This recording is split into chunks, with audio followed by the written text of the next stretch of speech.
right, guys, look, the Game Award nominees were just announced. Time is it? 5 o'clock? Like 5 hours ago. I've been looking forward to this. You guys know I love the Game Awards. I don't care what anybody says. Jeff puts on an amazing show. I'm very excited to look at these nominees. Now, here's my problem with these every year. Whenever we do these votes, we always look at all the categories, and then half the time, like, I pick this, but this should be the winner. And then the other time, like, this should be the winner, so I'm picking it. But personally, I would pick this. So here's what I'm doing this year. We're gonna go through all the categories. I'm going to personally vote for the one that I want to win. That's how I'm gonna do this.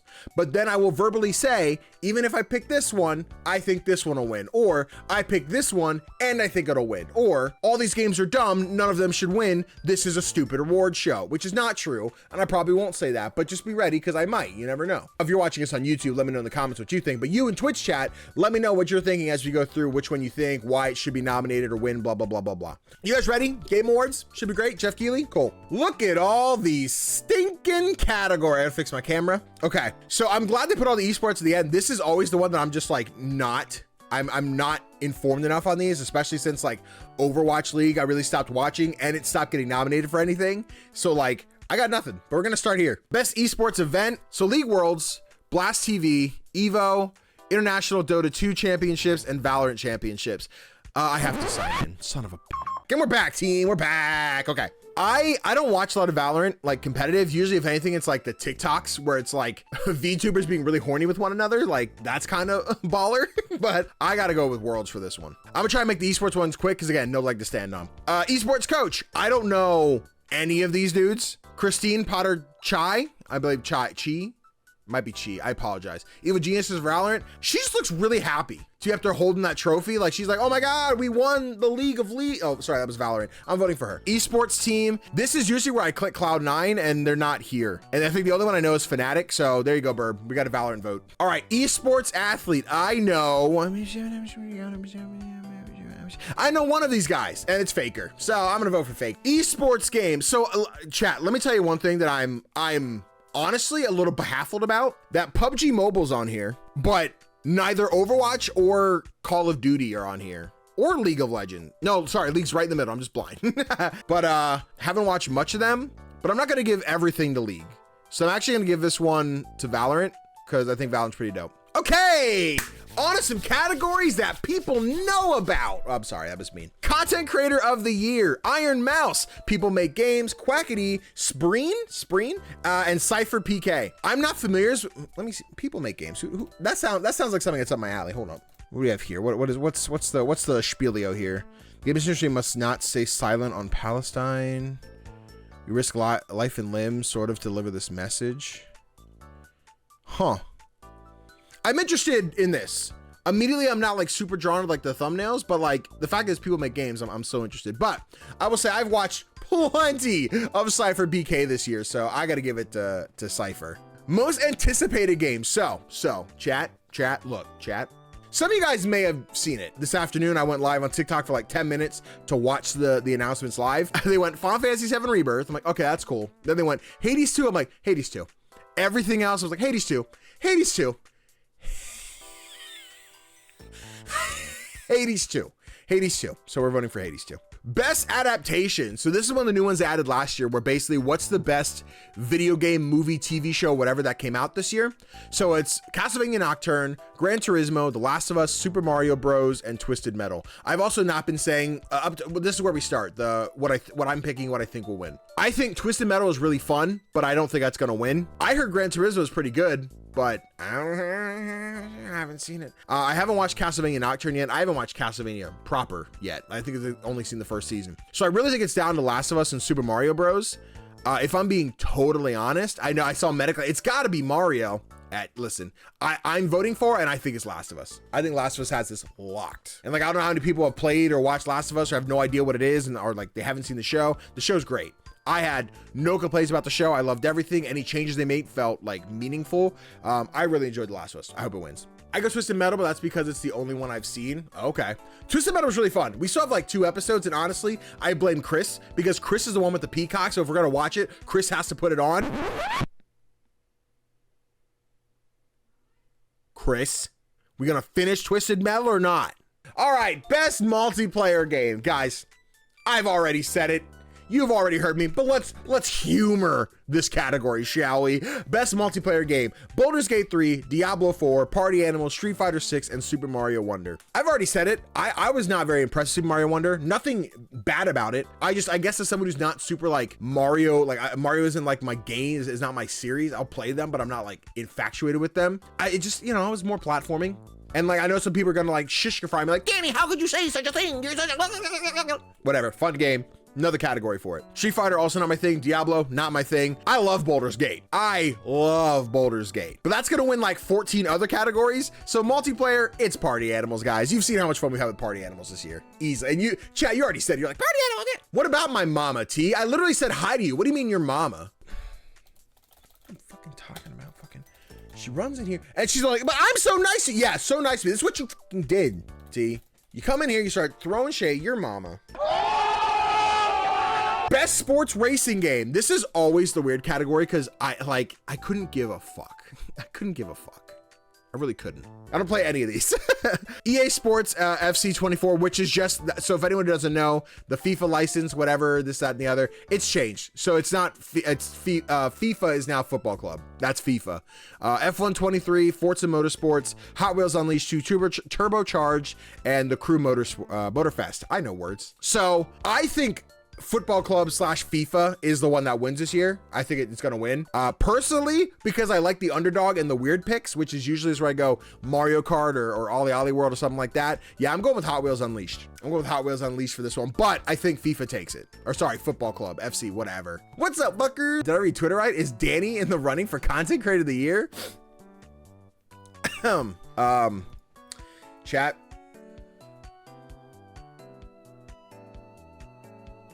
I'm here to tell you, I'm the only nominee for Content Creator of the Year. You're welcome. We got CGDannyB, Couch Gnomes Guy, Danny, the Indie Guy, and Excited Black Streamer. Ladies and gentlemen, thank you so much for everything that we did this year.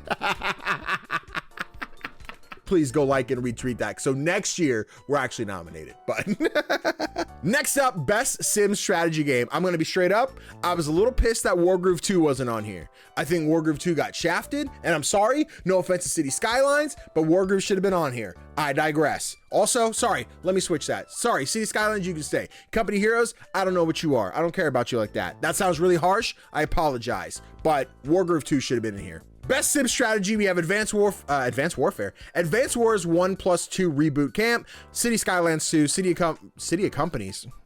Chat, I'm gonna go to bed. Company of Heroes 3, Fire Emblem Engage, and Pikmin 4. This is tough because I really love Fire Emblem 3 Houses.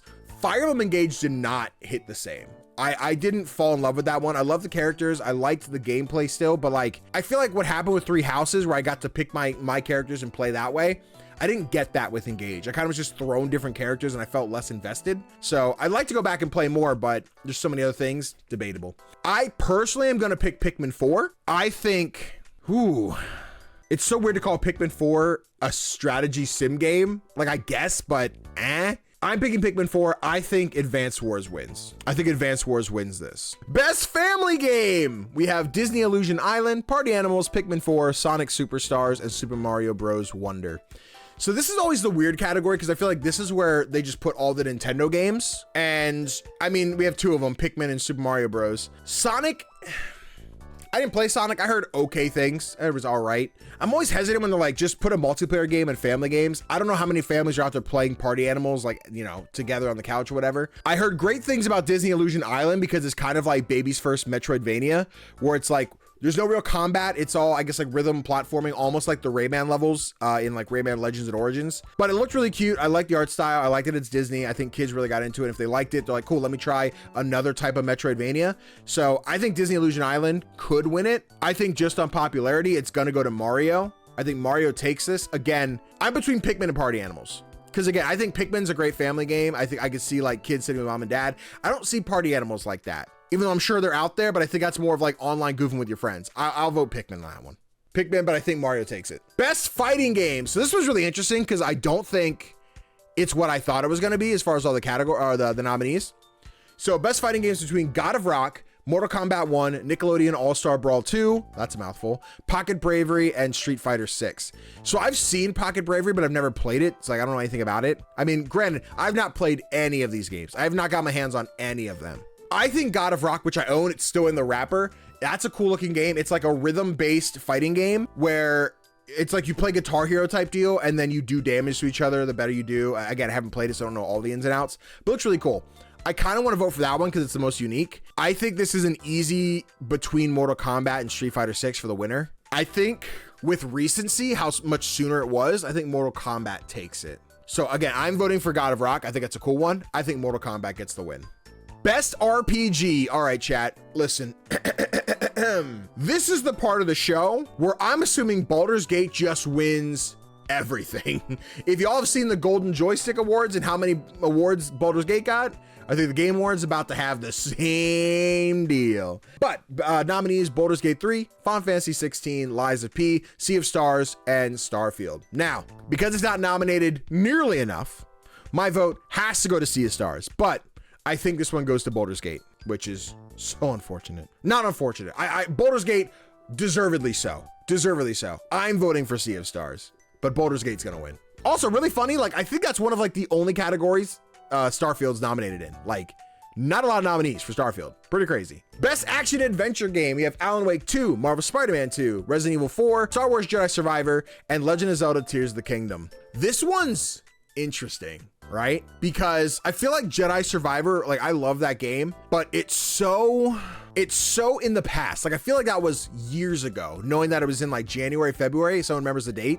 It's crazy. So as I sit here and look at this, I'm voting Spider-Man. I think this, ooh. Okay.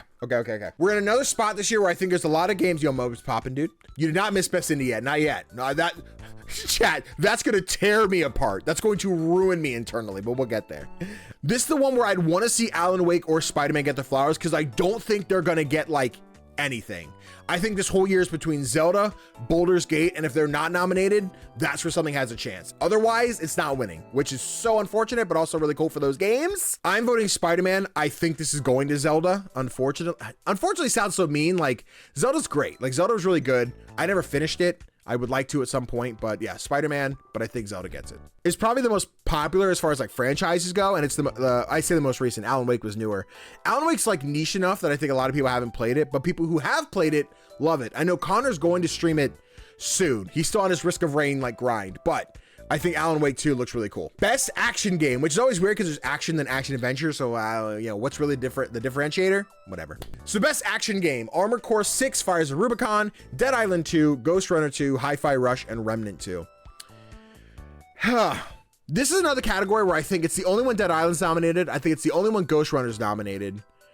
And I think, no, Hi-Fi Rush and Remnant are nominated twice. I think Armored Core is also nominated. So I'm really stuck, right? I didn't touch Ghost Runner 2, but I love Ghost Runner, so like I know what it's about. I know the standing of it. I think I'm voting for Hi-Fi Rush. I think Armored Core takes this one. Well, hold on. Let me reconfigure my brain here, because I think Hi-Fi Rush is one of like the first big titles this year that people didn't see coming, and I think it's really, really great and really, really dope. And I'm hoping people have the love for it and remember it that way. To go like, oh man, Hi-Fi Rush was this year? That's my vote, baby. Like, I want to see Hi-Fi Rush win that. If Hi-Fi Rush doesn't, I think Armored Core's got it, but I'm voting for Hi-Fi Rush. You win Content Creator of the Year. You're on stage. They hang you the award. Give us your speech trophy. Wait, they're hanging me the award? Why aren't they handing it to me? Wait, what? Hold on, I got this. Here we go. All right, wow. This is insane. I've been making content since 2017, back and forth of what our focus would be, going from group channel to a solo content creator, streaming, making TikToks. It's such a long and almost unforgiving role. You know, you put so much effort into it to sometimes get like no views and no recognition, and then you have those ones that your audience just falls in love with and they stick with. And as much as I want to accept this award and just thank the Nomies, because listen, couldn't do it without the Nomies.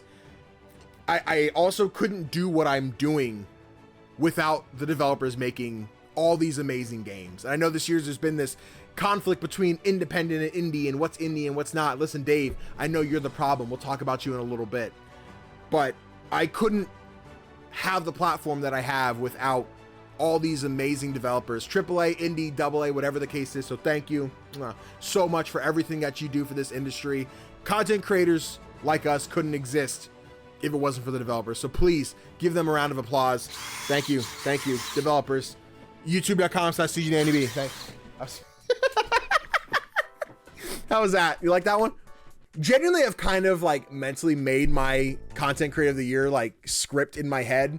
And like that thinking the developers part has always been so important. Remind me after you finish voting, Greg Miller won. It was trending gamer at the time, but I loved his speech back in 2015. And that's what put him on the map for me. So like, that's where I was like, oh, okay, hold on. Like, I really like the speech. So that's kind of, if I would ever win, my speech would be heavily influenced by Greg Miller's, like no doubt. So best VR and AR game, we have Gran Turismo 7, Horizon Call of the Mountain, Humanity, Resident Evil Village VR mode, and then Synapse. I think Synapse is probably the most like unknown VR game on this list. Humanity is another one that like I played it traditional. I didn't play it in VR, which I think is really cool that it's in VR, but like I never played it that way. So I don't think of it that way. Same for Resident Evil. I think it had like that moment of like, cool, it's coming to VR, but I don't know how many people actually, you know, went on to it as a VR game. And then same for Gran Turismo. I feel like the only VR game of like popularity note here would be Horizon. So I'm voting Horizon, and I think Horizon wins it. That's what I think. For what I saw, Horizon looked beautiful. It does look great. I heard it's not amazing. I heard it's really fun, but like as far as the other game goes, it's not. Best mobile game, Final Fantasy VII Ever Crisis, which I think is that the Battle Royale. Can anyone confirm? Is that the Battle Royale? Hello Kitty Island Adventure, Honkai Star Rail, Monster Hunter Now, and Terra Nil. So I honestly want to give my vote to Terra Nil. I never played it, but I didn't know like how much people adored that game. I think it's if I'm thinking of the right game, I don't think I'm screwing this up. It's a Devolver Digital published game. It's like a city builder, but you're kind of like rebuilding nature. I really dig the style of it. And again, haven't got around to it. I'm glad it's nominated. I think based on popularity, this one's going to Final Fantasy. And I think it's just because a lot of people haven't played. Well, actually, hold on. Pump the brakes, bro. Because I'm sitting here ignoring Honkai Star Rail. Let me run that back. I'm voting for Monster Hunter. I really enjoyed Monster Hunter Now. The main problem is where I live, there's like nothing. All like the Pokestops and everything, they don't exist where I live. So I can never get the resources. And when I do go to get the resources, they're in town. And it's like, sorry, you're in a car. You can't stop here. So like I can never get the resources. So I kind of stopped playing, which really sucked because I really dug it. But yeah, I'm voting Monster Hunter Now. I think Honkai Star Rail wins. No! Okay, hold on. Okay. Chat, listen up. Here's this is gonna go. Best debut indie game, which breaks my heart to have to pick between these fucking games.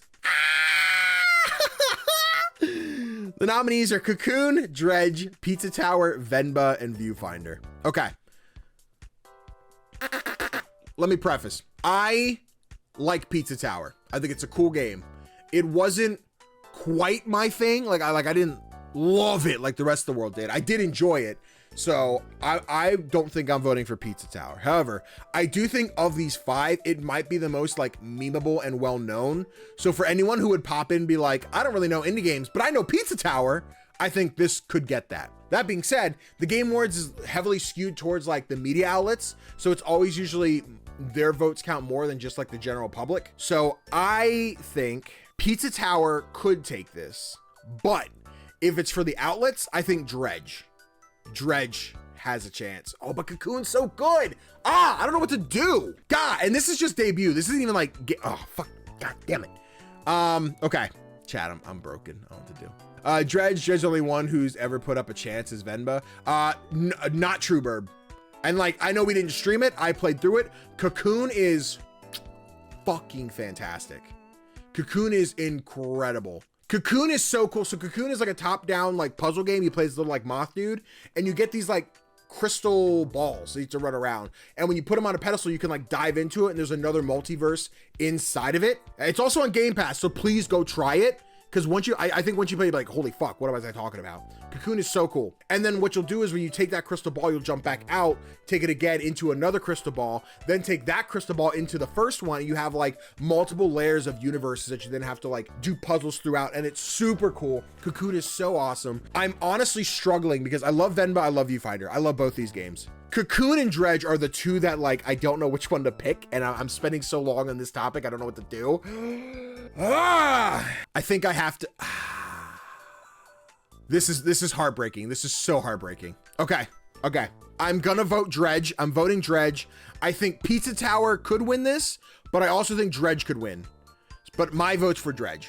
I'm sorry, Cocoon. I do love you. I hope you're nominated for something else. I'll try and give you the vote. Now,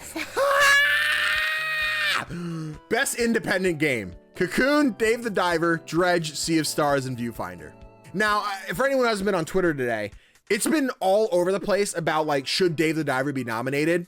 Because it's...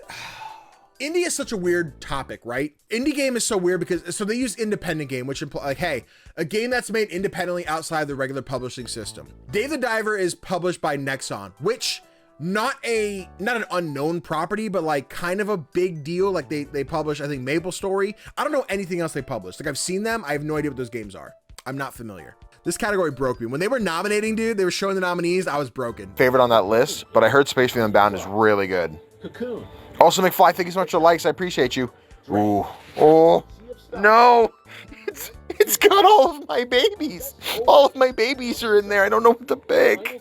All these are fantastic. Like, if I'm being totally honest, I think all but one of these are in my top 10 for this year, which is flabbergasting, and I'm broken about it. So, I think... Chat, I don't know what I think. I don't know what I think.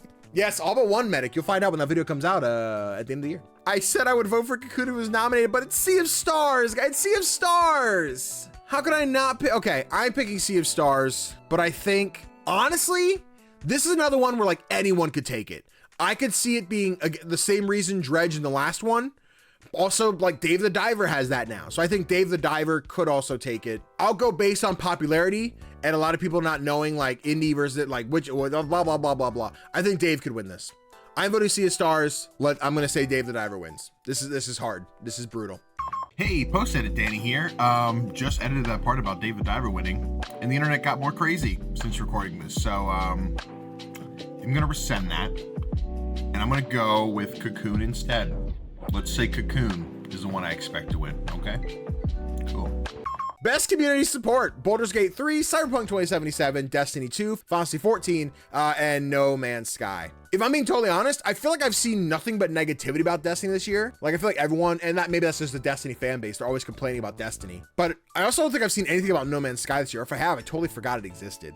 I feel like Final Fantasy 14 always wins this, so like I think I should say Final Fantasy 14 is going to win. I'm inclined to vote for Cyberpunk because of how much is improved. Again, having played it, only knowing like people like it now. And then Baldur's Gate is Baldur's Gate. So I'm gonna go Baldur's Gate. If Baldur's Gate doesn't win, Final Fantasy gets it. That's what I think. Ongoing game: Apex Legends, Cyberpunk 2077, Final Fantasy 14, Fortnite, and Genshin Impact. I have never been the Genshin guy. I think if Fortnite wasn't on this list, I think Genshin would run away with it. I think with OG Fortnite and everyone being like, oh my God, it's back to what it was. I love this. Isn't Fortnite getting shut down? What? Okay, where'd you read that? No, no, Fortnite's not going anywhere. No, they're making too much money for that. It's OG Fortnite, baby. Of all these games, the only one I've really played is Fortnite. I haven't played the rest of them. I mean, I've played Apex, but not for like 4 years. See, I'm voting Fortnite. I think Fortnite wins. Games for impact. So this is a weird one, right? Because normally I've played like half of these games. I've played 2 of them. I have not played the majority of these games. So Space for the Unbound, Chance of Sinar, I might be butchering that pronunciation, I'm sorry. Goodbye Volcano High, Chia, Terra Nil, and Venba. So I played Chia and I played Venba. I love both those games. So I think A Space for the Unbound, I've heard great things. I heard like 6-1 Indie talk about it. They're like, hey, you got to play this game. It's really cool. It just hasn't come across like my desk yet to sit down and play it. I feel like it's going to be one that I play in like a year and be like, shit, I wish I played this way back when. But also, this is typically how the Game Awards go, where it's a game I haven't heard about or haven't touched, and the talk behind it is what motivates me to get into it. So that might be a soon play. Chance of Sinar, I'm not familiar with. I feel like if I saw the trailer, I might know. Good Ball Volcano High, I heard mixed reviews on. Like, some people really liked it, some people didn't like it. Chia. I want to get to Volcano High. I think I'll be one we stream probably early next year, because this year's just packed now. But that's like another narrative. You guys remember we played We Are OFK? Less music video stuff as far as I know, but still like that narrative, pick your dialogue type thing. Based solely on what's in front of me, I think I'm gonna go Chia. I love Venba, I do. I think am I gonna go Chia? Am I gonna go Venba? Nah, backpedal. I'm gonna go Venba. I'm voting Venba. I think A Space for the Unbound takes it. I think A Space for the Unbound is well known enough with the industry that they like might pick that one. So this was a weird one for me. Innovation, accessibility. Normally when you see something like this, you see like the, hey, this game did this and they included this. Like last year, Forza Horizon 4, I think, added like ASL like accessibility. So it looked kind of weird if you're not someone who needs it, but on the screen you'd be racing, and when there was dialogue, you would see someone doing like sign language, like a literal person was on the screen, like green screen on for like accessibility, and they'd be doing like sign language for the person to understand. That was really cool. I haven't seen that for any of these games. The only one I'm remotely familiar with is Hi-Fi Rush, because it add the ability to kind of like slow down and mess with like the pacing. So for a game that's like my hands or my motor skills don't like allow me to interact with the rhythm on beat or in time or with that pace, it lets you slow it down so you don't necessarily have to be on beat and you can still enjoy the game. I don't know what those accessibility options look like for Mortal Kombat. The one I've seen for Street Fighter, which I now am remembering, they have like the basic mode where like instead of inputting combos, it's like simple button presses to do all the same things, but I guess you do more damage with the actual inputs, I think is how that plays out. I can't speak for Spider-Man, Forza, Diablo, or Mortal Kombat. I'm gonna go Hi-Fi Rush. I think if it's just based on title where no one really knows what they added, I can see Hi-Fi Rush because it let the accessibility in, but I can see Spider-Man just for popularity, but I'm going Hi-Fi Rush. Best performance. Okay, this was hard. This was really, really, really hard for me because up until now, I said, I don't care who's nominated, Ben Starr is getting my vote. And I'm sticking with that. Ben Starr, the guy who plays Clive in Final Fantasy, such a sweetheart, such a nice guy. If you guys didn't see when they were like, we have to find the new voice for Mario, he made a funny video of like doing the Clive voice, doing Mario, like, it's a me, Mario. Or like he went to go see Barbie and Oppenheimer. He like walks in theater, 1 ticket for Barbie, please. Like Ben Starr is such an incredible person. He was on Kind of Funny for a bunch of interviews. I love this guy. He is so cool. I don't see a world where I don't vote for Ben Starr. I think there's a lot of good actors on here. I think Cameron for Cal Kestis. I think Idris Elba for Cyberpunk. I've not seen enough of Alan Wake to know for Melanie, but I bet she killed it. Asterion from Baldur's Gate was like the big one, like, oh shit. Ooh, Asterion. Oh no. What do I do? And then Yuri Lowenthal's Spider-Man, which I love Yuri. I would love to see Yuri win, but I am very much going Ben Starr. So I'm voting Ben Starr. I think this could go, I think it's going to Neil for Asterion. I think he's going to actually win. So Caucasus, Neil Nuban? Is that Nuban? Muban? I didn't see that. Neil Nubin. I think that's how you say it. Best audio design. So this is a weird one because like it's thinking about like the noises, the sound effects, the world in the city. So it's between Alan Wake 2, Dead Space, Hi-Fi Rush, Marvel Spider-Man 2, and Resident Evil 4. I've seen some clips of Alan Wake and there's like a really cool music video thing, which I think this kind of comes down more to like score than it is audio design. But Hi-Fi Rush, like the guitar riffs, the musical noise, it's like anytime you would fail in like Guitar Hero and you get the like guitar like break, I don't know what you call that noise. Like Hi-Fi Rush has similar tones and beats and noises like that. Spider-Man's impacts and thwips and everything sounded great. I haven't played Resident Evil 4 or Dead Space. I'm sure they have plenty of like ooey gooey zombie space alien noises. I'm sure that's great. Yeah, Hi-Fi Rush. I'm going Hi-Fi Rush. I think this one might go to Alan Wake because of the disparity between audio design and score, but yeah, I'm voting Hi-Fi Rush. Speaking of best score, best score in music, Alan Wake 2, Baldur's Gate 3, Final Fantasy 16, Hi-Fi Rush, and Legend of Zelda Tears of the Kingdom. I love the soundtrack for Baldur's Gate. I love the soundtrack for Baldur's Gate. But just seeing like the music video level that happens in Alan Wake, which no real spoilers. It's like an interesting like musical type thing. I want to say Hi-Fi Rush, but also like I feel like it's something between like a licensed album and like original movie score, like music score for a video game. I think it's a little different. I'm gonna go Alan Wake, and I think Alan Wake wins it. If it's not Alan Wake, I could see it being Hi-Fi Rush. Best art direction. This one's always weird because like I always think back to 2017 where like it was no competition, it was Cuphead. I think back to things like like The Artful Escape. I don't think it won. It should have. But yeah, I think so. Alan Wake 2, Hi-Fi Rush, Lies of P, Super Mario Wonder, and Tears of the Kingdom. If I'm being totally honest, the only one I'm rolling out is Tears of the Kingdom. And I know Burb is like, but Danny, you're I still think like it's a beautiful looking game, but in terms of like aesthetic and some of the artistic direction they take, I don't think it's as like it is more Breath of the Wild, which is no problem. But yeah, I think there's some really dope artistry in all these other 4 games. I'm hurt deeply. You should be. Cry about it. I think Super Mario Wonder, though I'm not a big fan of it, I like what they did with like the abstract, basically overdosed like Mario levels. Is pretty dope. Lies of P, though I don't like the Souls-like type genre. I love the world of like the the toys come to life as the bosses and everything. It's really dope. Hi-Fi Rush, again, the cell-shaded, dope action comic book come to life. Awesome. And then Alan Wake is Alan Wake. So like, I think, damn. So again, I'm going Hi-Fi Rush. I think this one goes to either Alan Wake or Lies of P. If I had to pick one, I'd say Alan Wake, but I'm going Hi-Fi Rush. Best narrative game. So we have Alan Wake 2, Baldur's Gate 3, Cyberpunk 2077, Phantom Liberty specifically, Final Fantasy 16, and Marvel's Spider-Man 2. I love the narrative for Spider-Man 2.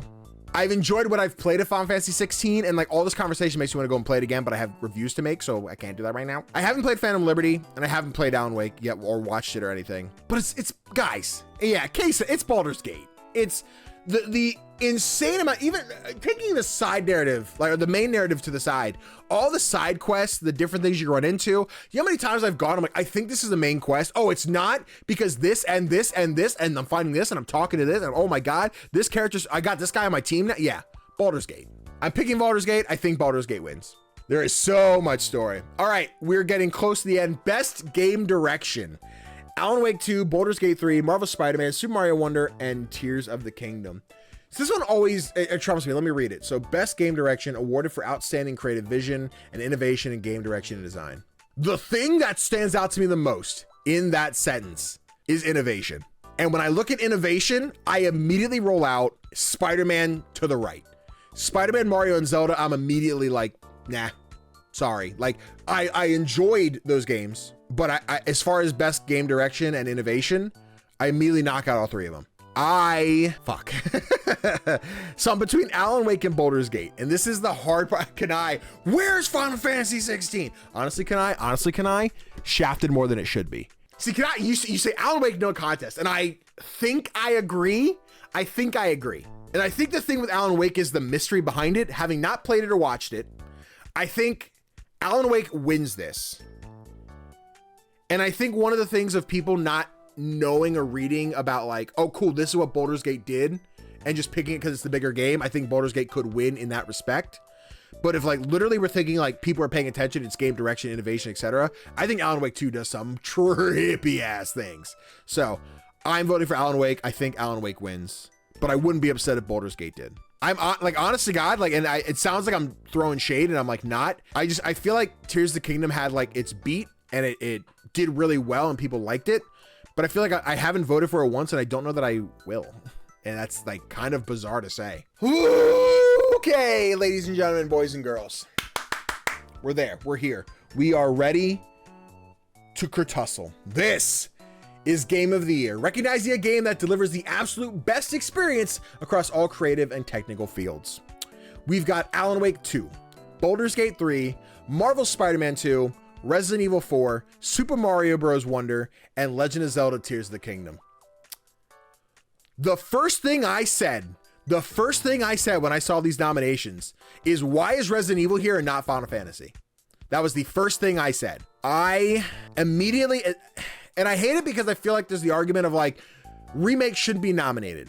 I don't full-heartedly agree. I don't think that's correct. I don't think remakes can't be nominated. Like if I think about Resident Evil 2 remake, that was like a ground up taking like an old game and making it fresh again. I think that was deservedly nominated. It didn't win, but deservedly nominated. Resident Evil 4, I think, is enough of a, hey, we up-resed it and changed some things for a modern era, but it's still very much like what you remember Resident Evil 4 being. But I have to take out Resident Evil 4. I see Guy in the chat be like, Mario's so good. I think Mario's fine. I think Mario Wonder is fine, but no, I'm not voting for Mario either. I have no problem with Mario, but I don't think it's gonna win. Games like the last two there, so many of them, hold on. Games like the last two, there's so many of them, all with similar gameplay, but not for this. Okay, I assume you're referring to Mario and Zelda. Okay, I agree with Mario, and like I know there's Mario fans who are like, this game is innovative, it's changed this, that, and the other. As someone who's not that obsessed with Mario and like how the games function, like they're just 2D platformers, you run to the right and jump. I understand some people see that as more. I personally don't. I like when I see like the new innovations, like the Wonder, like the cool extra levels and stuff. That's dope. But like for me, it didn't break the grounds of a Mario game, but whatever. Still a great game, but I don't think game of the year. The next one I have to shoot down is unfortunately Marvel's Spider-Man, which I loved.